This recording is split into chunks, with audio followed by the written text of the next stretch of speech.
As Samantha and a group of friends decided to kick off the weekend at their favorite bar, they enjoyed more than their fair share of drinks, dancing the night away until the combination of alcohol and exhaustion got the best of her. She was relieved she hadn't driven, knowing Jesse would inevitably be her designated driver again, complete with his predictable lectures all the way home. Staying out late had become a regular habit for her over the past year. Stumbling down the dim hallway, barely managing to stay upright, her thoughts turned to her husband. She wondered if he was already asleep, and a mischievous grin spread across her face. It wouldn't be unusual for her to make just enough noise to wake him up. The thought seemed oddly satisfying in her tipsy state. As resentment bubbled beneath the surface, she clung to the railing and ascended the stairs, passing the guest room without a second glance. Her steps were unsteady but determined. By the time she reached their bedroom, she was using the wall for balance. When she nudged the door open with her foot, the sight of the bedside lamp still glowing caught her off guard. What startled her even more was the empty bed. Where the hell is he? She thought, her mind racing. Instinctively, she checked the bathroom, but after a thorough sweep of the upstairs, she found no trace of Jesse. Her heart pounded as she descended the stairs, noticing a faint light coming from the kitchen. Assuming he might have dozed off at the table waiting for her, she walked in, only to find no Jesse, just the stoves and light left on. Irritation surged through her as she muttered, "He's going to hear about this when he gets home." Her eyes scanned the cluttered countertop, debating whether to leave the mess for the morning. That's when something shiny caught her attention. Dragging a high-top chair closer, she slumped into it and picked up the object, a wedding ring. Jesse's wedding ring. The familiar weight of it in her palm sent a chill down her spine. Beneath the ring lay a pile of documents. Her passport, what looked like a plane ticket, and a sealed envelope. She glanced at her watch. 2:30 a.m. and debated staying up to wait for him to explain himself. With a heavy sigh, she laid her head on her folded arms. The unanswered questions swirled in her mind as she drifted into a restless sleep. Samantha wasn't sure how she ended up on the floor, but the thud jolted her awake. Rubbing her face groggily, she glanced at her watch. 5:45 a.m. Realizing that Jesse had returned home and left her passed out at the counter only fueled her anger. Determined to confront him, she stormed upstairs, but once again, the bedroom was empty. This time, she moved with purpose. She marched back down, flipping on the overhead kitchen light, flooding the room with brightness. Confusion mingled with irritation as she swung open the garage door, only to find Jesse's car still missing. Her gaze shifted back to the counter, where the pile of items remained untouched. She picked up her passport, noting the outdated photo. She couldn't remember the last time she'd used it. The airline ticket to Florida baffled her even more. Her curiosity piqued as she tore open the envelope with her name on it. Racing upstairs to grab her reading glasses, she returned to the kitchen, clutching the letter tightly. Settling onto a stool, she unfolded the paper and began to read. "Dear Samantha, if you're reading this, it means you figured out I'm not home and stumbled across the things I left behind for you. You've probably heard the phrase, last call in bars, something that's been a big part of your life these last few years. Well, consider this your last call. It won't shock you to hear me say our marriage hasn't been working for a long time. I wish I could say I'm willing to let it limp along the way it has, but I just can't. As I see it, we have two choices. Option 1. You pack up those documents and join me. We'll spend a tough week figuring out if there's anything left to salvage. If you choose this, I'll be waiting for you when you get there. Option 2. We call it quits, divide everything and the charade, and move on with our lives. To be honest, I prefer option 2, but there's still enough left of what we once had that I'm willing to give it one last shot. I'm not here to analyze how we got to this point or assign blame, but I just can't keep going down the path you've chosen for us." Samantha paused, staring at the letter in disbelief. Her mind reeled. This had to be some kind of sick joke. Jesse wouldn't dare follow through on such a dramatic gesture. Any moment now, She expected him to walk through the door, sheepishly apologizing as he always did. But as the silence stretched on, the weight of the letter settled over her like a heavy fog. Samantha scoffed as she swirled the last sip of her coffee, her thoughts simmering with bitterness. If he thinks threatening me with divorce is going to intimidate me, he's in for a rude awakening, she muttered to herself. Despite her irritation, she convinced herself to keep reading the absurd letter. After all, she'd already wasted this much time on it. Samantha, we've shared some truly wonderful memories and raised two incredible kids together. But as people say, staying in a broken marriage for the children's sake isn't sustainable. Now that they're grown and building their own lives, it's time for us to address the cracks in ours. If we're willing to compromise, I believe we can rediscover the love and connection we once had. It won't be easy, but it's the only way forward if we want to make this marriage work. Damn it, damn it, damn it, Samantha muttered, flinging the letter onto the counter in frustration. I gave that man everything, and now he's got the nerve to claim it's not enough. She paced the kitchen, her agitation growing by the second. If he had even an ounce of backbone, maybe I wouldn't have to push him so hard, she grumbled. If it weren't for me, he'd still be selling rubber parts instead of climbing the corporate ladder. He should be groveling at my feet, not throwing down ultimatums like some big shot. Who does he think he's talking to, his mother? Her anger bubbled over as she snatched the letter back and continued reading. As I mentioned, Samantha, I'll be waiting for you when the plane lands, ready to start rebuilding our lives together. But you need to make sure you're on that flight. Samantha glanced at the plane ticket sitting on the counter, her eyes widening as she realized what he was suggesting. There's no way I can catch that flight. It leaves in 3 hours, she exclaimed, checking her watch. She shook her head and smirked. Mr. High and Mighty is in for a surprise when I'm not on that plane. Twisting Jessie's wedding ring idly between her fingers, Samantha contemplated her next move. And as for this ring, she thought, a mischievous grin creeping onto her face. He's not getting it back without a fight. He'll have to earn it. But before she could finish her thought, the ring slipped from her grasp, clattering to the floor. Too drained to pick it up after a night out with her friends, she left it where it lay. Right now, all she wanted was sleep. Dealing with Jessie and his ridiculous letter could wait until she felt ready. Unbeknownst to her, the letter contained more than just Jessie's ultimatum. Had she read further, she would have discovered the next steps of a plan already in motion, with events set to unfold in just a few hours. Later that morning, nursing a cup of coffee and silently cursing the lingering effects of her hangover, Samantha was startled by the sudden arrival of Jessie's two brothers, Jeremy and James. They marched right to the front door without so much as a knock. "Excuse me, but you two can't just barge into my house, even if you are Jessie's brothers," Samantha snapped, glaring at the pair as they entered. Jeremy shot her a cold look. "Take your time finishing your coffee. We're just here to grab a few things." "Jessie asked us to pick them up," he replied curtly. "Fine, but make sure you tell him he's in for a world of trouble when he gets back," Samantha fired back, her voice sharp. Without responding, the brothers made quick work of their task, hauling black trash bags up and down the stairs. In 3 trips, they were gone, leaving Samantha fuming in the empty kitchen. They could have at least said thank you, she grumbled to herself, finishing her second cup of coffee and debating whether to make breakfast or lunch. She glanced at the clock and eventually opted for a late lunch. That afternoon, she met up with friends for some shopping, and since Jessie wasn't around, one thing led to another, and they ended up making a night of it again. This time, Samantha didn't even make it home. She woke up on Sarah's couch late Sunday afternoon, her pounding headache a stark reminder the night before. For the second time in 2 days, she swore off alcohol, though she knew the resolution would only last until the hangover subsided. Jessie was probably at home, wondering where the hell I am. Let him stew, she thought smugly before falling back asleep. By Sunday evening, practicality forced Samantha to return home.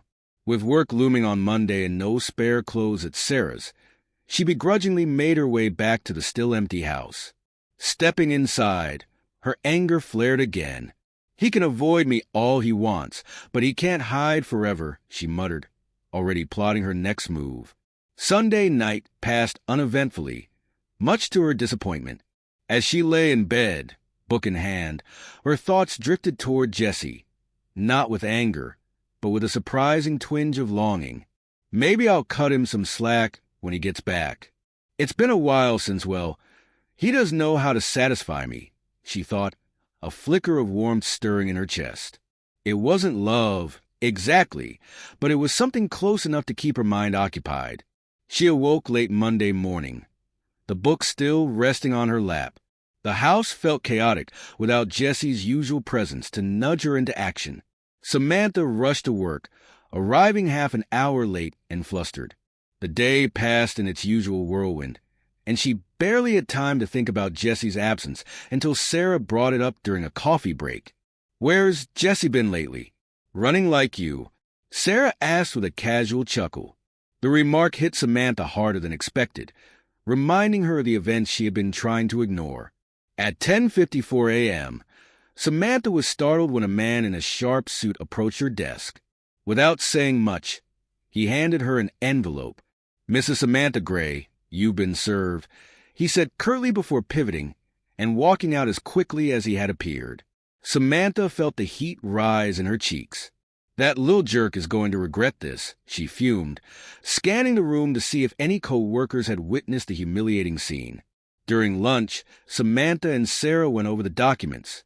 "He's not asking for much," Sarah said, flipping through the neatly typed pages. 50% of the savings, half of his 401k, and you keep the house. Seems like he just wants out. "He's not getting a damn thing," Samantha hissed, her voice laced with venom. "By the time I'm done with him, he'll wish he never crossed me." The bitterness she typically reserved for Jesse spilled out with a vengeance. Fueled by spite, Samantha logged into their shared bank account during lunch, only to discover that Jesse had already withdrawn 50% of their funds. She immediately called the bank, but the representative confirmed what she feared. Jesse had legally taken the money and opened a new account in his name. No trace of additional accounts could be found. The realization hit her hard. He had planned this meticulously. Seething, Samantha stopped at another bank on her way home and opened a new account solely in her name. "Two can play this game," she thought with grim determination. Back at her empty house, she poured herself a large glass of wine and retrieved Jesse's letter, along with the other items left on the counter days earlier. Taking a deep breath, she resumed reading. "Samantha, if you choose not to board that flight, I'll take it as your answer. The next steps are already in motion. I've removed the belongings I wanted from the house and left behind the rest for you. My brothers will have picked up what's left by Saturday. On Monday, you will receive the divorce papers I had prepared months ago. This is your final chance. If you're not on that plane, it's the end. While I'll strive to be fair, contesting this will only make things uglier, and I doubt either of us wants that. As for our children, they've known for a while that our marriage has been little more than a formality. I suspect they won't be too shocked. Our families likely feel the same way. That's all I have to say until we meet again. If we meet again, if not, I truly wish you a good life. Despite everything, I hold no ill will toward you. Your husband, Jesse." Samantha's hands trembled as she reread the last few lines, the weight of his words finally settling in. "He thinks this is over just because he says so," she muttered bitterly. Her gaze fell on the untouched airline ticket. The idea of catching the flight seemed absurd now. It was too late, and she had no intention of chasing after Jesse. Meanwhile, thousands of miles away, Jesse lounged in a chair, engrossed in a new gadget he had purchased a week before. Gloria, sitting nearby, glanced at him sympathetically. "I'm sorry, Jesse," she said softly. "Don't be," Jesse replied without looking up. "This mess is mostly my fault. Maybe if I had stood my ground earlier instead of giving in to her all these years, things would have been different. Then again, who knows? At this point, I don't even care. Gloria hesitated before asking, "Did you really think she'd come?" "No," Jesse admitted, scrolling through the menu on his iPad. "But I promised the kids I'd give it one last shot." Gloria smirked. "Well, I guess we won't be needing both cabins now. But if you'd like, we can alternate cabins every night. That way, we'll always have a fresh bed to mess up." Her tone was teasing, but the spark in her eyes hinted at something deeper. She leaned over, pulling Jesse close, and kissed him with a passion that had been building for years. Gloria had been a part of Jesse's life for over a decade, first as a colleague and later as a confidant. Her husband had passed away 8 years ago, and in Jesse, she had found a steady source of support. He had listened to her vent, offered kind words when she was frustrated, and reminded her to keep living. "Your husband may be gone, but you're still here," he told her once. "Kyle wouldn't want you to stop living. Mourn him, yes, but then move forward. You're young, beautiful, and have so much to give." Those words had stayed with Gloria, and their bond had grown deeper over time. 3 years ago, she'd left a simple, signed card on his desk with just 2 words: "Thank you." Jesse had known exactly who it was from. For years, their connection remained purely platonic, but everything shifted 9 months ago. Jesse had arrived at work one Monday, his usual calm shattered, and Gloria had been there to pick up the pieces. With Samantha, it was always about Samantha. Her endless complaints, her lack of gratitude, and her refusal to see how much Jesse had done for her. He was done. Despite everything, Gloria continued to support him, offering advice and a sympathetic ear. But even she had her limits, and Samantha's behavior had begun to push her toward drastic action to help Jesse escape his misery. Then, seemingly out of nowhere, Jesse made an unexpected offer, a 1-week vacation on the Carnival Glory. There was a catch, though. They'd have separate cabins. "This cruise is my last attempt to salvage what's left of my marriage," Jesse admitted to Gloria. "Although, if I'm being honest, I'm almost certain Samantha will let it slip through her fingers just like everything else." He paused, his tone softening. "Even if she shows up, I want you there, Gloria. I need someone to help me come to terms with it all if this really is the end." Gloria smiled, touched by his vulnerability.